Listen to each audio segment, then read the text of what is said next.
I've spent the last few hours updating my Dynasty rankings, and I want to talk in depth about the players that are moving up the most. First, we have to lead it off with someone that I never thought would hit this ceiling, but Kiron Williams has been phenomenal. Kiron Williams has been the definition of a league winner in 2023, and I never thought it would really ever happen. Because coming out of school, Kiron Williams is a running back that goes round 5 of the NFL draft. He runs a 4.65 40-yard dash at the NFL Combine, weighing 194 pounds.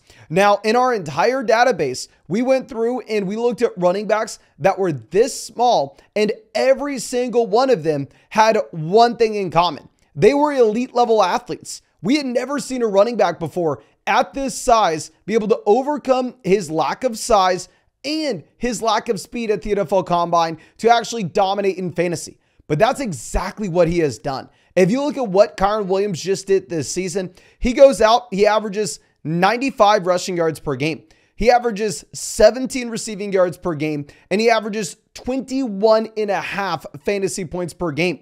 This is as a 23-year-old running back, and if we go through and look at every running back to do this at 23 years old since the year 2000, according to the RotoViz screener, you're looking at Najee Harris, David Montgomery, LaShawn McCoy, and Jamal Lewis. Now, obviously, a couple of these guys are from a while ago. Jamal Lewis, after his 23-year-old season, the following year went out there and averaged 21 points per game again in 2003 for the Baltimore Ravens.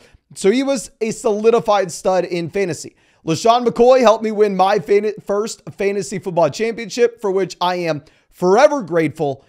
David Montgomery, Najee Harris. I understand Najee Harris has been disappointing over the past few years, but you have to remember, after his rookie season, Najee Harris was a top 5 dynasty running back.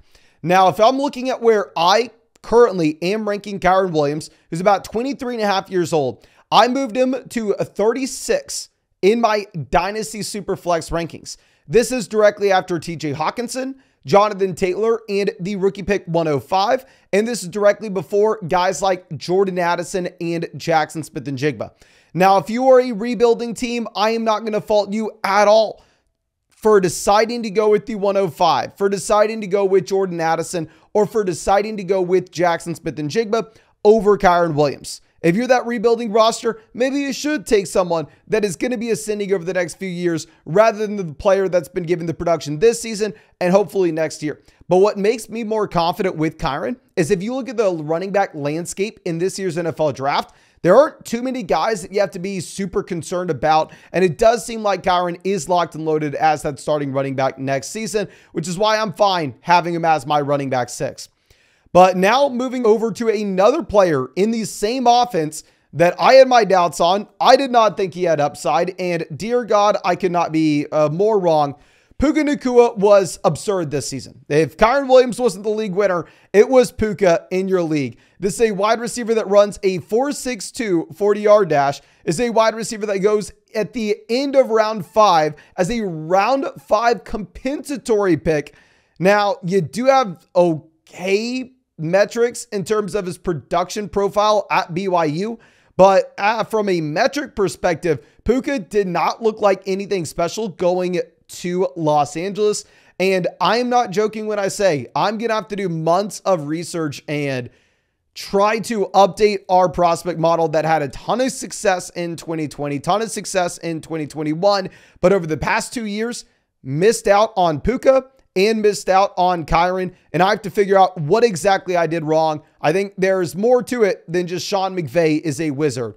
But Puka, as a rookie wide receiver, puts up the best rookie wide receiver season that we have really ever seen. I mean, if you go through and look at guys that were comparable with his targets per game, his receiving yards per game, and his points per game, the only rookie wide receivers to put something up comparable since the year 2000 were Jamar Chase, Justin Jefferson, Michael Thomas, Julio Jones, Marquise Colston, and Anquan Bolden. Puka goes from a 4th round rookie pick this offseason to now a solidified top 10 wide receiver in Dynasty After this past performance, we did decide to move him up ahead of the Miami guys, moving him up ahead of Jalen Waddle, moving him up ahead of Tyreek Hill. Obviously, if you're a contending roster, you're probably going to prefer having Tyreek there. It's just, if you're rebuilding, give me Puka any day of the week with Tyreek Hill turning 30 years old. So yeah, these Rams players are the sole reason I feel like we need to go through and do a complete overhaul with our prospect model and figure out how we can identify these guys going forward. Because if I continue to miss on the Puka Nakuas or the Kiron Williams of the world, we're losing money in Dynasty. Now, going over to our next player, I mean, very easy guy to evaluate coming into the league. Jahmyr Gibbs had a lot of traits he liked. He had the NFL draft capital. He had the athletic profile. Great receiver. Coming in as a rookie, I did prefer Bijan Robinson, but Gibbs was still very exciting. Dominates here, where he has a season where he has 67 rushing yards per game, 24 receiving yards per game, and about 17.5 points per game. This vaults him up in comparison to other rookie running backs such as Le'Veon Bell, league winner, Breece Hall, soon to be league winner, Maurice Jones-Drew. I don't want to call him league, very good back in the day. And with Gibbs, I think that I am very confident in ranking him as a top 2 startup pick, because where I have a little bit of hesitation with Puka and just a bit, like I said, top 10 wide receiver locked and loaded.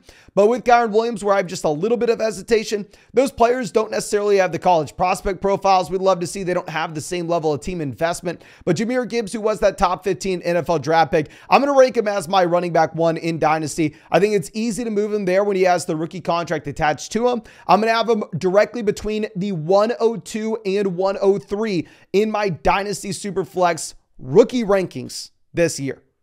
So yeah, if you want to check out how we are ranking the rookie picks and if you should be buying or selling rookie picks in your league, of course, you can see that on flogfantasy.com where all these rankings are updated. We have the community rankings for free on flogfantasy.com. You can pull those up anytime you want. But if you want to check out my Dynasty Fantasy Football rankings or any of the rankings of your favorite content creators, plus if you want to get access to our trade calculator, all our trade values, including my own trade values, you can find that on flogfantasy.com. Code FLOCK is going to get you a 30% off any subscription.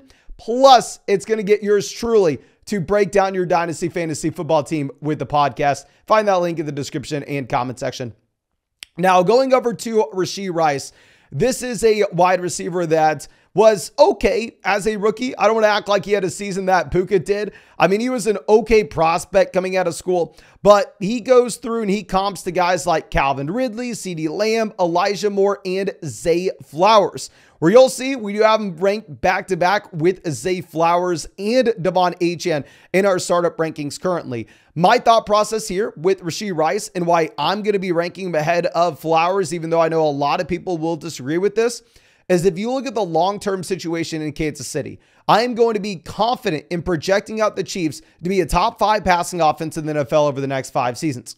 While I understand, yes, maybe they have been disappointing. While I understand, yes, they have not been up to the usual plate that you've had from Kansas City, they're still a very good team, and you still have Travis Kelce as someone that at this point just completely fallen off, and it makes sense because the man is 34 years old. Kind of was the expectation coming into the season that you would see that step backwards. So I think Rice will have more and more of this team's receiving percentage going forward, and it's one of the best receiving offenses to be in, to be honest. Now, going over to CeeDee Lamb, this is a player that we just have a minor update with. Y'all know I put out the wide receiver rankings and tier video, I believe 2 weeks ago at this point. And there I had CeeDee Lamb as the 3rd wide receiver in our Dynasty rankings. I had him at the very top of tier 2 alongside Amon-Ra St. Brown. And a lot of y'all accurately went to the comment section and said, Mason, you're an idiot. CeeDee Lamb deserves to be in the same tier as Justin Jefferson and Jamar Chase. Y'all are 100% right. We've updated that. We did move CeeDee Lamb inside that top tier. If you look at what Lamb just did at 24 years old, he said the most points per game of any 24-year-old wide receiver that we have seen since the year 2000. You're looking at Amon-Ra St. Brown, Tyreek Hill, Julio Jones, Larry Fitzgerald, and CeeDee Lamb as the only wide receivers to crack 20 points per game. And really, CeeDee Lamb was far ahead of the rest of them at 23.1 this year. Of course, those are for 24-year-old wide receivers.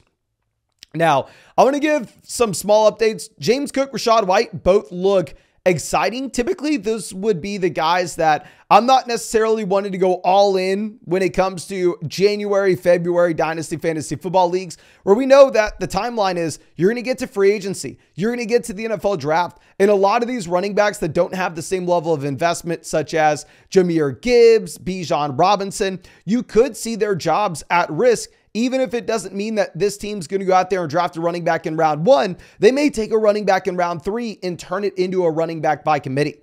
But when it comes to James Cook as well as Rashid White, I am a little bit, and I repeat, just a little bit more confident in going out there and ranking them as someone you can build your dynasty team around, just because this rookie class looks weak at running back. This is going to be a very strong class when it comes to wide receiver. You have some very tough quarterbacks to look over at the very top of the draft. But running back in particular, I'm not too worried about the Bucs or Bills. Take anybody to replace White or Cook. Even if they were to take someone to turn their situations into a running back by committee, you still most likely have White and Cook as capable pass catchers, which will preserve their dynasty fantasy football floor almost regardless. Over on flogfantasy.com, I have them at 62 and 63 in my startup rankings, which is a little bit ahead of the community ranks, where you see them in the community rankings at 71 and 66. Now, going over to another player. I mean, there are 3 guys on this list that were some of the biggest league winners this season that I did not like in drafts, and it could not be more embarrassing. But we got to talk about Sam Laporta, right? I just updated my rankings. We moved Sam Laporta to tight end 1. I think it is difficult to make an argument for any other tight end in Dynasty at that top spot other than Laporta. A few weeks back, we did have TJ Hawkinson at 1, then some Sam Laporta at 2. But based off what Laporta has done over the past few weeks, based off TJ Hawkinson destroying his knee, I think it's an easy decision to pivot over to Laporta as that top option.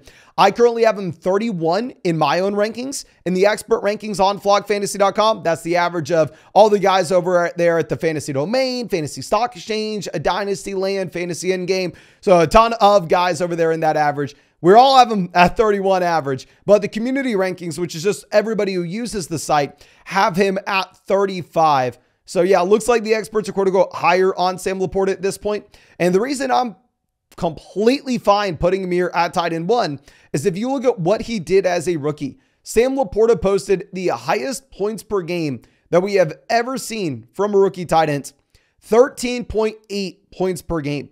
The only other players to come close to this, Jordan Reed at 12.7. Jordan Matthews was a wide receiver that transitioned over to tight end later on. Jordan Matthews was not a tight end. Ignore him on this list. Jeremy Shockey, Evan Ingram, Kyle Pitts, Hunter Henry, Aaron Hernandez, John Carlson, Rob Gronkowski, and Pat Frymuth. Sam Laporta is number 1, well ahead of all of them. And if you look at the situation going forward, it's not like you have someone waiting in the wings to take more targets away from Sam Laporta. This will be someone that continues to expand his role. I expect Laporta to be the number 1 tight end, both in Dynasty and honestly, maybe redraft this next season, dependent on how the rest of the postseason plays out. Now, staying at the tight end position, Trey McBride was someone that I was expecting to move even higher than where we did. I moved him to 59 in my Dynasty rankings. The reason that we are putting him here is you're looking at a player that in the second half of the season dominated with volume. From an efficiency perspective, Trey McBride wasn't necessarily special. It kind of makes sense, right? The Arizona Cardinals, they were a bad offense, but McBride's going to get a ton of volume when Hollywood Brown's injured, and really you're only competing with Rondale Moore, Michael Wilson for targets when those players aren't necessarily anything special. If you look at year 2 tight ends to post similar seasons to Trey McBride over the past 20 years, you're looking at Jake Ferguson, Noah Fant, TJ Hawkinson, Dallas Goedert, Jermaine Gresham, and Brandon Pettigrew. So you do have a very strong list here. I'm confident in having McBride behind TJ Hawkinson still based off the longer track record we've had with Hawkinson. I'm clearly confident in having him behind Sam Laporta, and I'm going to have him in that same tier alongside Dalton Kincaid and Mark Andrews. But I think that should be it for this video. And reiterate, y'all can always check out my Dynasty Fantasy Football rankings over on flockfantasy.com, along with all the rankings from your favorite creators. Plus, use code FLOCK. You're going to get 30% off any subscription. You're going to get unlimited access to our Dynasty Trade Calculator, which takes into account your exact league settings, where you can go out there and take advantage of how your league's set up. Plus, promo code FLOCK, yours truly will break down your team in an in-depth Dynasty podcast. But I think that's all I have for you. Really appreciate you. Really hope you have a great day, and really hope we get to see you out with the video tomorrow.